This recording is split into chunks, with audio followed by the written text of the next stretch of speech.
হরে কৃষ্ণ। ফাল্গুন মাসে কৃষ্ণপক্ষের একাদশীর নাম কি, কিভাবে এই একাদশী ব্রত পালন করতে হবে এবং এই একাদশী পালনে কি ফললাভ হয় সেই সম্পর্কে আজকে আমরা এই ভিডিওর মাধ্যমে জেনে নেব। ফাল্গুন মাসের কৃষ্ণপক্ষের একাদশীর নাম বিজয়া একাদশী।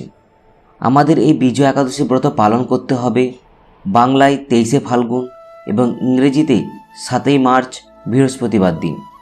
এবং এই একাদশীর পালনভঙ্গের সময় হলো ঠিক তার পরের দিন বাংলায় 24শে ফাল্গুন এবং ইংরেজিতে 8ই মার্চ শুক্রবার দিন। ভারতবর্ষে এই একাদশীর পালনভঙ্গের সময় হলো ভোর 5টা 51 থেকে সকাল 9টা 48-এর মধ্যে এবং বাংলাদেশে এই একাদশীর পালনভঙ্গের সময় হলো সকাল 6টা 20 থেকে সকাল 10টা 10-এর মধ্যে। এবার আমরা জেনে নেব এই একাদশীর মাহাত্ম্যের কথা সম্পর্কে। স্কন্দ পুরাণে এই একাদশীর মাহাত্ম্য বর্ণিত রয়েছে। মহারাজ যুধিষ্ঠির শ্রীকৃষ্ণকে বললেন, হে বাসুদেব, ফাল্গুন মাসের কৃষ্ণপক্ষের একাদশীর মাহাত্ম্য অনুগ্রহ করে আমাকে বলুন। তখন শ্রীকৃষ্ণ বললেন, হে যুধিষ্ঠির, এই একাদশী বিজয়া নামে পরিচিত। এই একাদশীর সম্পর্কে একসময় দেবর্ষি নারদ ব্রহ্মাকে জিজ্ঞাসা করেছিলেন। তিনি এই প্রসঙ্গে যা বলেছিলেন তা আমি এখন তোমাকে বলছি। এই পবিত্র পাপ বিনাশকারী ব্রত মানুষকে জয়দান করে বলে এই একাদশীর নাম বিজয়া একাদশী। পুরাকালে শ্রী রামচন্দ্র 14 বছরের জন্য বনে গিয়েছিলেন। সীতা ও লক্ষ্মণের সঙ্গে তিনি পঞ্চবটী বনে বাস করতেন।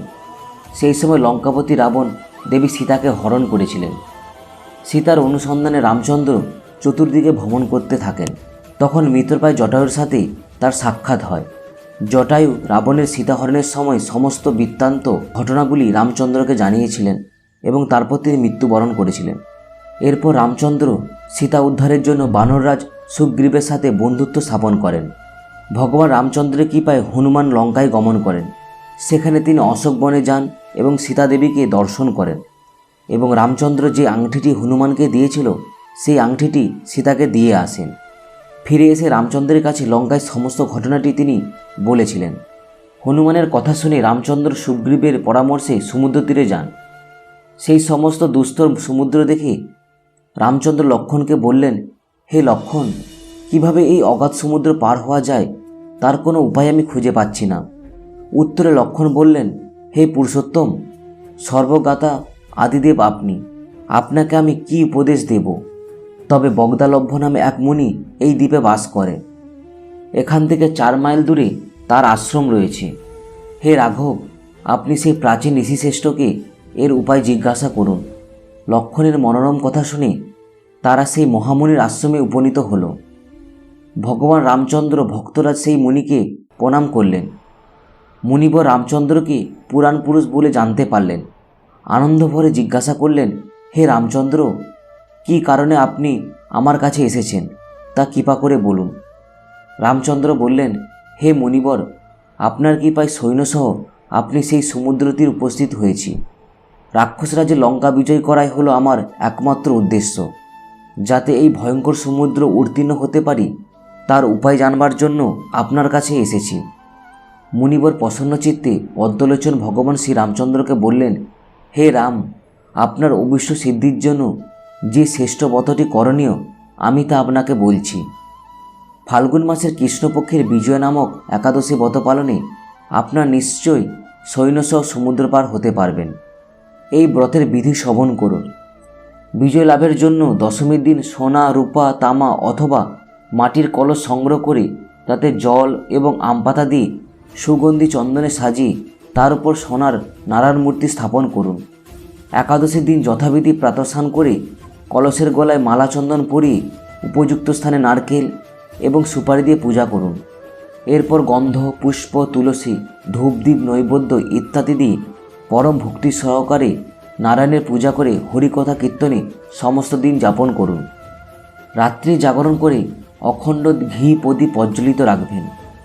দ্বাদশীর দিন সূর্য উদয়ের পর সেই কলস বিসর্জনের জন্য কোনো নদী, সরোবর অথবা জলাশয়ের কাছে গিয়ে বিধি অনুসারে পূজা নিবেদনের পরে তা বিসর্জন দেবেন। তারপর ওই মূর্তি বিদগ্ধ কোনো ব্রাহ্মণকে দান করবেন। এই ব্রতের প্রভাবে নিশ্চয় আপনার বিজয় লাভ হবে। ব্রহ্মা বললেন, হে নারদ, ঋষির কথা মতো ব্রত অনুষ্ঠানের ফলে রামচন্দ্র বিজয়ী হয়েছিলেন। সীতা প্রাপ্তি, লঙ্কা জয়, রাবণ বধের মাধ্যমে শ্রী রামচন্দ্র অতুল কীর্তি লাভ করেছিলেন। তাই যথাবিধি যে মানুষ এই ব্রত পালন করবে তাদের এই জগতে জয়লাভ এবং পরজগতে অক্ষয় সুখ সুনিশ্চিত জানবে। হে যুধিষ্ঠির, এই কারণে বিজয় একাদশী ব্রত পালন করা অত্যন্ত কর্তব্য। এই ব্রত কথা শ্রবণ কীর্তনের মাধ্যমেই বাজপেয় যজ্ঞের ফললাভ হয়। এই ছিল বিজয় একাদশীর মাহাত্ম্য। এবার আমরা জেনে নেব এই একাদশীর দিন আমাদের কোন কোন কাজ করা উচিত, কোন কোন কাজ করা উচিত নয়। একাদশী পালন করার আগে সবসময় আমাদের মাথায় রাখতে হবে যে একাদশীর আগের দিন এবং একাদশীর পরের দিন মোট 3 দিন আমাদের নিরামিষ আহার গ্রহণ করতে হবে। এই দিন মাছ, মাংস, যাবতীয় আহার বর্জন করতে হয়। একাদশীর দিন শস্যের মধ্যে সমস্ত পাপ অবস্থান করে, তাই চাল, ডাল, গম, আটা, ময়দা, সুজি, সরিষা আদি জাতীয় খাদ্যদ্রব্যগুলিকে একাদশীর দিন বর্জন করা উচিত। কেউ কেউ আবার এই একাদশী ব্রত নির্জলাভাবে পালন করতে পারেন। নির্জলা উপবাসে অসমর্থ ব্যক্তি জল, দুধ, ফল, মূল, এমনকি আলু, পেঁপে, কলা, ঘিয়ে বা বাদাম তেলে অথবা সূর্যমুখী তেলে রান্না করে অনুকল্প প্রসাদরূপে গ্রহণ করতে পারেন। রবি শস্য অর্থাৎ ধান, গম, ভুট্টা, ডাল ও সরিষা এবং সয়াবিন তেল অবশ্যই একাদশীর দিন বর্জন করা উচিত। একাদশীতে উপবাস অত্যন্ত গুরুত্বপূর্ণ, তবে কেবল অনাহারে উপবাস করাটাই মুখ্য উদ্দেশ্য নয়। মুখ্য উদ্দেশ্য হল গোবিন্দ বা শ্রীকৃষ্ণের প্রতি অধিক শ্রদ্ধা এবং প্রেমপরায়ণ হওয়া। একাদশীর দিন ভোরে শয্যা ত্যাগ করে শুচিশুদ্ধ হয়ে শ্রীহরির মঙ্গল আরতিতে অংশগ্রহণ করতে হয় এবং শ্রীহরি পাদপদ্মে প্রার্থনা করতে হয় অথবা সংকল্প করতে হয় যে, হে কৃষ্ণ, আজ যেন এই মঙ্গলময় পবিত্র একাদশী সুন্দরভাবে পালন করতে পারি, আপনি আমাকে কৃপা করুন। একাদশীতে গায়ে তেল মাখা, সাবান মাখা, পরনিন্দা, পরচর্চা, মিথ্যা ভাষণ, ক্রোধ, দিবানিদ্রা, সাংসারিক আলাপালাদিগুলিকে বর্জন করতে হয়।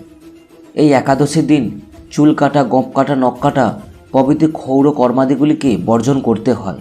শিল প্রভুপাদ ভক্তদের একাদশীর দিনে 25 মালা বা যথেষ্ট সময় পেলে আরও বেশি করে জপ করার নির্দেশ দিয়েছেন, যাতে ভক্তরা খুব সহজেই ভগবানের কৃপা লাভ করতে পারে।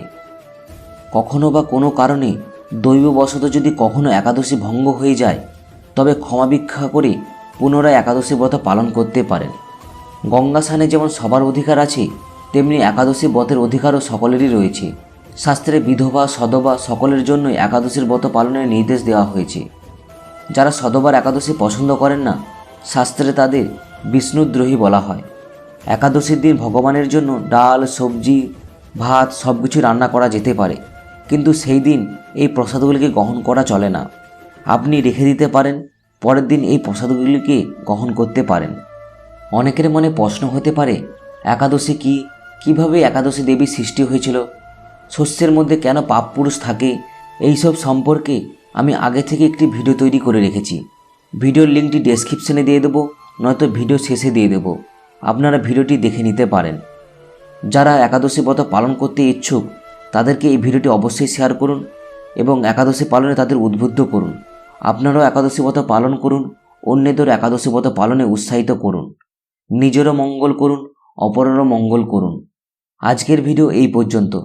ভিডিওটি যদি ভালো লেগে থাকে তবে অবশ্যই লাইক করুন, শেয়ার করুন এবং চ্যানেলটিকে সাবস্ক্রাইব করুন। প্রত্যেক দিন হরে কৃষ্ণ মহামন্ত্র জপ করুন। ভালো থাকুন, সুস্থ থাকুন। হরে কৃষ্ণ। জয় শিল প্রভুপাদ কি জয়।